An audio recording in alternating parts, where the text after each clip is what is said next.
ഹരി ഓം. ശ്രീമദ് ഭഗവത്ഗീത 13-ാം അധ്യായം ക്ഷേത്രജ്ഞ വിഭാഗയോഗം.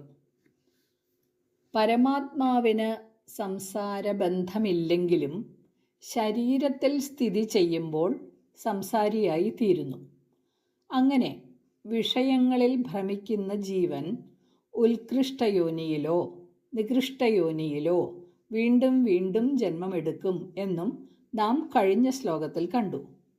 ഇനി ദേഹത്തിൽ കുടികൊള്ളുന്ന പരമാത്മാവിൻ്റെ സ്ഥിതി എന്തെന്ന് വിശദീകരിക്കുന്നു അടുത്ത ശ്ലോകത്തിൽ 23-ാമത്തെ ശ്ലോകം.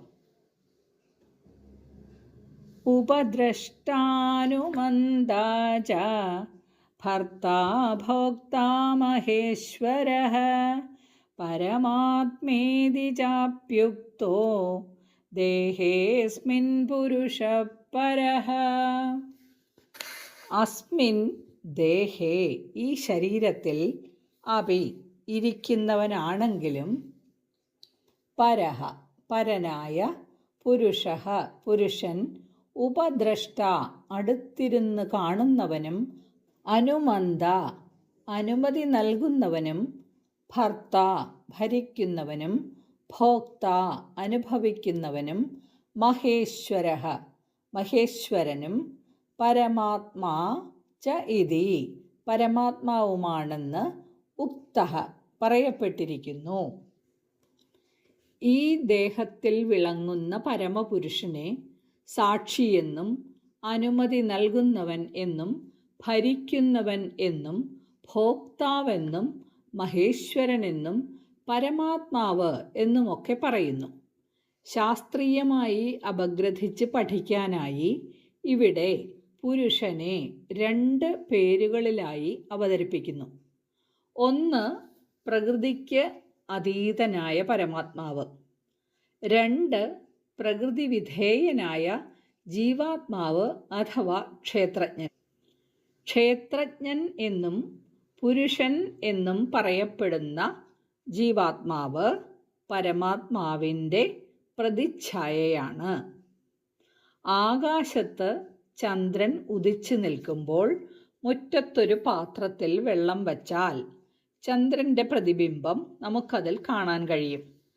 അതേ ബന്ധമാണ് ജീവാത്മാ പരമാത്മാക്കൾക്കുള്ളത്. ഇനി മുറ്റത്തെ പാത്രത്തിലെ വെള്ളമൊന്ന് ഇളകിയാൽ ചന്ദ്രൻ്റെ പ്രതിബിംബം വളഞ്ഞു പുളഞ്ഞ് ആകെ ചിന്നിച്ചിതറിയതുപോലെ നമുക്ക് കാണാൻ കഴിയും.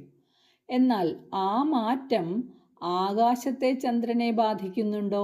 ഇല്ല, അത് മാറ്റമില്ലാതെ നിൽക്കുന്നു. അപ്പോൾ ഉപാധിയിലൂടെ പ്രകാശിപ്പിക്കപ്പെടുന്ന ചൈതന്യം ഉപാധി ധർമ്മങ്ങൾക്ക് വിധേയനാക്കപ്പെടുന്നു എന്ന് നമുക്ക് മനസ്സിലാക്കാം. അതുപോലെ തന്നെയാണ് ഉപാധികളില്ലാതെ നിരുപാധിക ചൈതന്യമായി നിൽക്കുന്ന പരമാത്മാവ് സർവതന്ത്ര സ്വതന്ത്രനായി മാറ്റമില്ലാതെ തുടരുന്നത്. എന്നാൽ നമ്മുടെ ഈ ശരീരം എന്ന ഉപാധിയിലൂടെ പ്രകാശിക്കുന്ന ജീവാത്മാവ് ശരീരധർമ്മങ്ങൾക്ക് വിധേയനായി നിൽക്കുകയും ചെയ്യുന്നു. അങ്ങനെയുള്ള പുരുഷൻ അഥവാ ക്ഷേത്രജ്ഞൻ ഈ ശരീരത്തിലിരുന്നു കൊണ്ട് 4 സംഗതികൾ നടത്തുന്നു. ഒന്നാമത്തേത് ഉപദ്രഷ്ട, അടുത്തിരുന്ന് കാണുക അഥവാ സകലതിനും സാക്ഷിയാവുക. രണ്ടാമത് അനുമന്ത, ശരീര വ്യാപാരങ്ങളെ അനുവദിക്കുക. മൂന്നാമതായി ഭർത്ത, ശരീരത്തെ ഭരിക്കുന്നവൻ ആയിരിക്കുക. നാലാമത് ഭോക്ത, സുഖാസുഖങ്ങളെ അനുഭവിക്കുക. എന്നിങ്ങനെ 4 പ്രവൃത്തികൾ. നമ്മുടെ ഈ ശരീരം, ഇന്ദ്രിയങ്ങൾ, മനസ്സ്, ബുദ്ധി, ആത്മാവ് ഇവയെല്ലാം തന്നെ നിരീക്ഷകന്മാരാണ്. ഏറ്റവും പുറത്തെ കാഴ്ചക്കാരനായി ഇരിക്കുന്നത് ഈ ദേഹമാണെങ്കിൽ പിന്നീട് മനസ്സും ബുദ്ധിയും എല്ലാം കടന്ന് ഏറ്റവും അകത്തെ നിരീക്ഷകനായി ഇരിക്കുന്നത് ആത്മാവാണ്. ആത്മാവിൽ നിന്നും അന്യനായി അതിൻ്റെ ഉള്ളിൽ നിന്നുകൊണ്ട് അതിനെ നിരീക്ഷിക്കുന്നവനായി വേറൊരു ദ്രഷ്ടാവില്ല. അതുകൊണ്ട് ആത്മാവ് കേവലം ഉപദ്രഷ്ടാവായി, സാക്ഷിയായി നിലകൊള്ളുന്നു. ഉദാഹരണമായി, ഒരു യജ്ഞം നടക്കുമ്പോൾ അതിലെ ഋത്വിക്കും യജമാനനും എല്ലാം യജ്ഞകർമ്മങ്ങളിൽ വ്യാപൃതരായിരിക്കും. യജ്ഞവിദ്യകൾ എല്ലാം അറിയുന്ന അന്യനായ ഒരാൾ ഇതിലൊന്നിലും ഇടപെടാതെ അവർ ചെയ്യുന്ന ക്രിയകളിലെ ഗുണദോഷങ്ങൾ നിരീക്ഷിച്ചുകൊണ്ട് നിൽക്കുന്നു. അതുപോലെയാണ് നമ്മുടെ ദേഹത്തിൻ്റെയോ ഇന്ദ്രിയ മനോബുദ്ധികളുടെയോ ഒന്നും കാര്യങ്ങളിൽ ഇടപെടാത്തതും അവയുടെ ഒന്നും സ്വഭാവമില്ലാത്തതുമായ ഒരു അന്യൻ അവയുടെ വ്യാപാരങ്ങളെ വെറും സാമീപ്യം കൊണ്ട് അറിയുന്നു. സാക്ഷിയായി നിൽക്കുന്ന ഈ നിരീക്ഷകനെ നമ്മൾ ബ്രഹ്മം, പരമാത്മാവ് എന്നെല്ലാം വിളിക്കുന്നു. ഇപ്പറയുന്നതായ ബ്രഹ്മം നമ്മുടെ ദേഹ ഇന്ദ്രിയ പ്രവൃത്തികളിൽ ഒന്നും ഏർപ്പെടുന്നില്ലെങ്കിലും അതിനെയെല്ലാം അനുകൂലിക്കുന്നവനായി നിൽക്കുന്നതുകൊണ്ട് അനുമന്താവ് എന്നും വിളിക്കപ്പെടുന്നു.